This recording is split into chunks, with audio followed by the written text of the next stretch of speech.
السلام علیکم ورحمۃ اللہ وبرکاتہ۔ میرے عزیز بھائیوں اور بہنوں، آج میں آپ کے سامنے ایک ایسی حقیقت بیان کرنے جا رہی ہوں جو سن کر شاید آپ کے رونگٹے کھڑے ہو جائے۔ یہ سن کر حیرت بھی ہوگی اور سوچنے پر مجبور بھی ہوں گے، اور وہ حقیقت یہ ہے کہ شیطان بھی خوش ہوتا ہے جب ہم قرآن پڑھتے ہیں اور نماز ادا کرتے ہیں۔ جی ہاں، یہ بات سننے میں عجیب لگتی ہے، لیکن یہ حقیقت ہے۔ شیطان کیوں خوش ہوتا ہے؟ کیونکہ جب ہم قرآن اور نماز کو صرف رسم کے طور پر ادا کرتے ہیں، بغیر دل کے، بغیر سمجھ کے، تو عبادت کا مقصد فوت ہو جاتا ہے۔ عبادت صرف زبان کے الفاظ نہیں، یہ دل اور روح کا تعلق ہے۔ اگر یہ تعلق نہ رہا تو پھر شیطان ہی تو خوش ہوگا۔ میرے بھائیوں اور بہنوں، شیطان کا سب سے پہلا مقصد یہ ہے کہ ہمیں عبادت سے روک دے، لیکن اگر ہم رکنے والے نہ ہوں تب وہ دوسرا حربہ استعمال کرتا ہے۔ وہ ہمیں یہ یقین دلاتا ہے کہ صرف الفاظ دہرانا ہی کافی ہے، لیکن اللہ تعالیٰ نے قرآن نازل ہی اس لیے کیا تھا کہ ہم اس کو صحیح تلفظ کے ساتھ پڑھیں، اس کو سمجھیں، اس پر عمل کریں۔ قرآن پاک کا ہر ایک لفظ اپنی جگہ ایک خزانہ ہے، ہر ایک حرف کا حق ہے۔ جب ہم تجوید کے ساتھ پڑھتے ہیں تو ایک ایک لفظ کے ذریعے نور ہمارے دل میں اترتا ہے، لیکن اگر ہم غلط تلفظ کے ساتھ بغیر دھیان دیے پڑھیں تو نہ صرف معنی بدل جاتے ہیں بلکہ شیطان خوش ہو جاتا ہے کہ یہ اللہ کے کلام کا حق ادا نہیں کر رہے۔ اور نماز کی بات کرتے ہیں۔ نماز محض اٹھنے بیٹھنے کا نام نہیں، نماز اللہ کے سامنے کھڑا ہونے کا سب سے بڑا موقع ہے، لیکن افسوس اکثر ہماری نماز بس زبان کی تکرار ہوتی ہے۔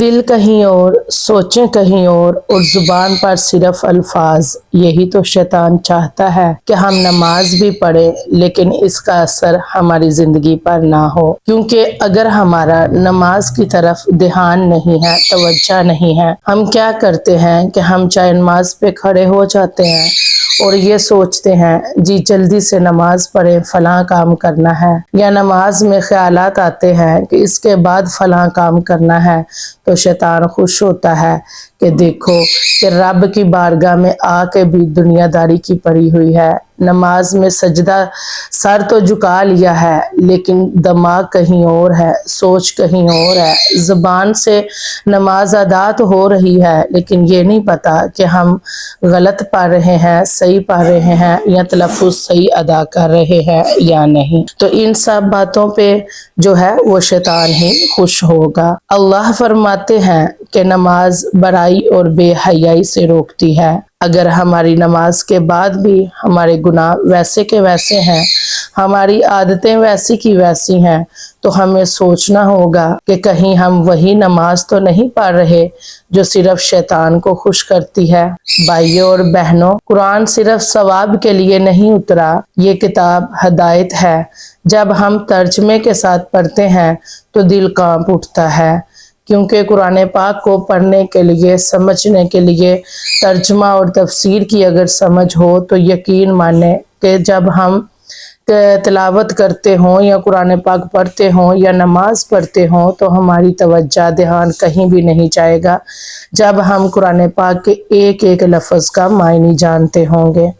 اللہ کے پیغام کو سمجھ کر پڑھیں گے تو یقین کریں ایک ایک آیت ہمارے دل کو ہلا ڈالے گی۔ نماز میں سورۃ فاتحہ کو سمجھ کر پڑھیں، یہ محض الفاظ نہیں ہے بلکہ اللہ کے ساتھ براہ راست گفتگو ہے، لیکن جب ہم جلدی جلدی بغیر سمجھے پڑھتے ہیں تو ہماری نماز ایک خالی رسم بن جاتی ہے، اور یہی وہ لمحہ ہے جب شیطان خوش ہوتا ہے۔ میرے پیارے سننے والوں، یہ زندگی ایک امتحان ہے۔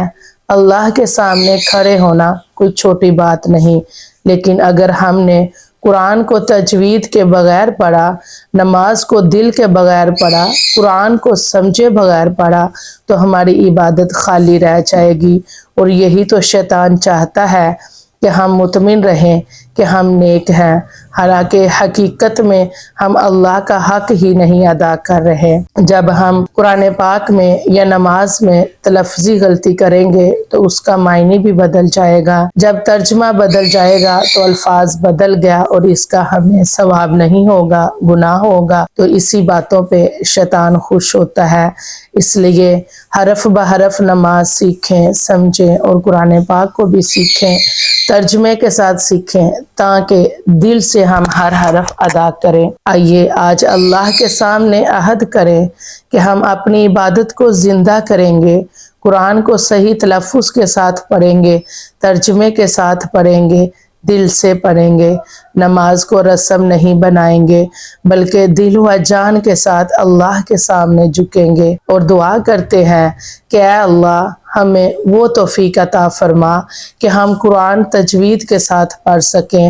اے اللہ ہمیں سمجھ عطا فرما کہ ہم قرآن کو دل میں اتار سکیں اور اس پر عمل کر سکیں۔ اے اللہ ہماری نماز ایسی بنا دے جو ہماری زندگیوں کو بدل دے۔ اے اللہ ہمیں شیطان کے فریب اور دھوکے سے محفوظ فرما۔ اے اللہ ہماری عبادت کو اپنی رضا کا ذریعہ بنا اور ہمیں اپنی رحمت سے نواز دے۔ یا رب العالمین ہمیں ایسی نماز ادا نہ کرنے کی توفیق دینا جس سے شیطان خوش ہو۔ میرے مالک ہمیں ایسا نمازی بنا دے کہ تو ہم سے راضی ہو جائے اور تو ہم سے خوش ہو جائے۔ اللہ پاک عمل کرنے کی توفیق عطا فرمائے۔ آمین ثم آمین یا رب العالمین۔